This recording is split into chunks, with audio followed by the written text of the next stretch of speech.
Hello everyone, welcome back to the Triton channel, and today we're moving from cars to motorbikes. We are trying out RiMS Racing new demo, which is currently out from the 16th to the 23rd of June.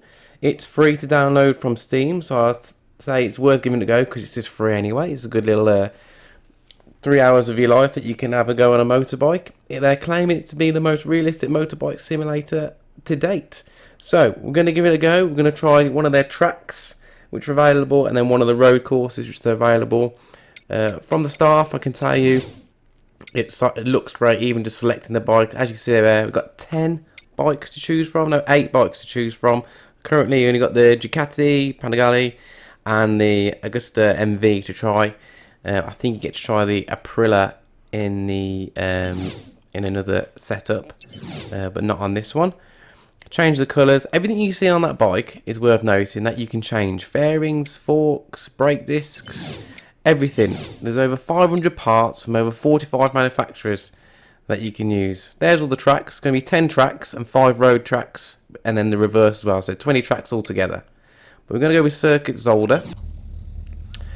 As we go to Circuit Zolder, we'll have a look at the tuning part of what you can do. So this is kind of like the basics of what you can do, because yes, you can change how the rebounds work and spring harness, spring preloads, etc. But you can, every part that you can buy from a different manufacturer also affects the bike. So as you're going through your career, you'll find that as your reputation increases, as you start to win races, you can upgrade your R&D. You can, other manufacturers become available to you. You can see there's loads of different tyres, and that's just for the front tyre, and then you move to the rear tyre and you can do the same. And they've all got different durabilities and different impacts that it can have on your bike, so there's going to be loads of scope to change. Whether that will last, whether that's kind of like the loop table as such, if you can keep pushing towards that end game to get your better bike and just 10 tracks, 20 tracks and 8 bikes, we'll see. But the key to it is you've got to keep hold of your bike, because as you progress through the system, your bike will wear, they'll get a bit low, and then you'll have to replace them. So the more crashes you have, the more likely you've got to repair your bike. So your bike is yours and you keep it. As we go to the first corner of Zolder, and I absolutely smash it off. And it's not the first time I crash, I then get up and crash again. Very steep learning curve for this one, very steep. But once you get the hang of it, it is quite fun. Trying out different camera angles, seeing, I think I start to get used to the chicane, but the graphics and the way the bike moves is really natural. A bit stunted under braking, a little bit stiff still. It's got a bit of a plank in his backboard, I think. But the way the bike seems to handle seems to be true. Zolder looks really nice. I mean, I'm running it on a GTX, as I nearly missed the chicane there. And I can imagine on one of the new RTX cards, it's going to look really, really good. But still, I think it's going to be a rewarding game. I think the more you play, the better it is. I did find towards the end of my demo that I was really getting into the hang of it and actually really enjoying it. It just a different camera angle. Look at this for a camera angle. The sound is unreal. The immersiveness. If you watch the head now, as I come up to brake and then drop the bike down, look how low the head gets. I mean, it's difficult to get your bearings. I'm trying to follow that green line, but once you suppose you know this track, it will ride a bit better. But look at that, it looks great, really immersive. I had to take it away from there though, because I wasn't very good in that camera angle. But getting used to it, starting to catch up with the other AI now. They're on 60%, so nothing too high. I'm not really a motorbike gamer, because I haven't found a game which intrigues me. I've played MotoGP and I've played Ride 4, but it's just not simulator enough for me. The only thing that's probably missing from this one is when you drop your bike, it just refreshes you, and I'd rather want what MotoGP are doing, where you can run and pick up your bike. That'd be more immersive for me.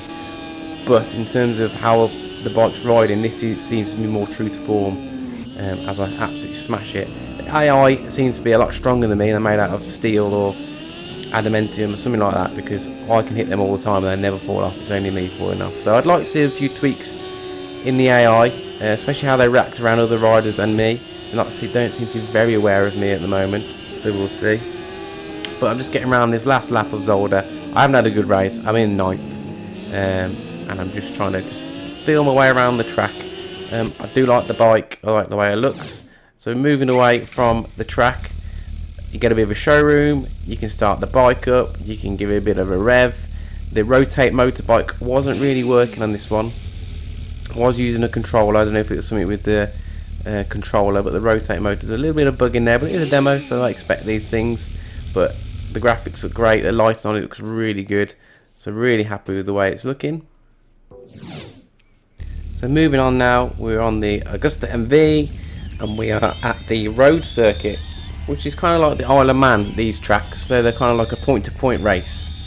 I know Isle of Man's a lap circuit, but you can obviously do the different stages for Isle of Man.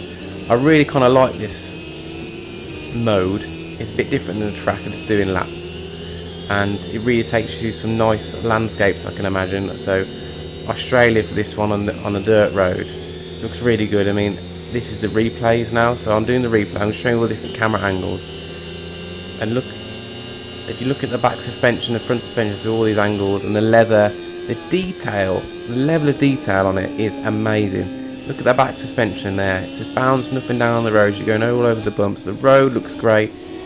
Look at all these angles you can get. I think as a streamer or a video creator, I think you can make some really nice videos in the helmet. I mean, look at this, just immersiveness. It feels like you could be riding the bike. All I need now is a sim company to make me a bar and a grip, so I can actually do it for real, so I can lean over in my dining room rather than doing it with a PS4 controller. But look at the leathers, look at the detail on the leathers as he's moving from left to right, moving his back end over to get the weight shifted. I think the dynamics and the flow, this view kills me. It's great. Look at that. You don't get that sort of level. I mean, the helmet looks great, and as I said, I'm working off a GTX. So I think the graphics I've got down, the flow, how the bike moves and the rider moves, looks really good. I never actually get my sliders down at any point, I don't think. There's one bit, I think, further up ahead, we keep an eye out for it. Oh, nearly got the slider down there. Is that when I get the tail pegs, or the actual pegs sparking on the ground. I think there's little things like that. There you go. Little things like that make me happy. Lighting looks great. Bike, I've started to find a flow now. I only crashed once on this, and I've started to really learn. It's a steep learning curve, but once you get it, you've got it. Again, it's like riding a bike, I suppose, but very, very rewarding. I'd like to see some gameplay on how the mechanics are going to work, because I think you have to be part-time driver, part-time mechanics, really get the best out of this bike. It's almost going to be a bit of a learning tool, I can imagine. They say that everything can be replaced, everything can be changed. You can basically have a new bike towards the end of it, all the fairings, etc. Wing mirrors, everything I've said, basically you can change. Look at the scratches from where I've crashed it on the fairing there. So that will stay with you for your entire bike until you replace it in the actual game. So it is a bit of a pay to play, because you will get faster the more things you buy. But I still love the way they've done it. I think it's going to be a great addition to the sim world, and hopefully they can bring us some really good multiplayer for it, and hopefully some sim hardware. I would love to see Fanatec or someone just try and make a bike sim that's easy for people to buy. That's just me showing you there that I did win the race on that one. Let me know what you think of the this game coming out. As I said, it's coming out on 19th of August. I've just played the demo. I've not been paid to say anything like this. I've just take it on my own back to give it a go, because I thought it looked interesting. Anyway, I hope you have a good week. Enjoy the Steam free demos. There's a lot of other things on there as well. I'll catch you again sometime. Thanks for your support. Don't forget to like and subscribe. Have a good week. Cheers.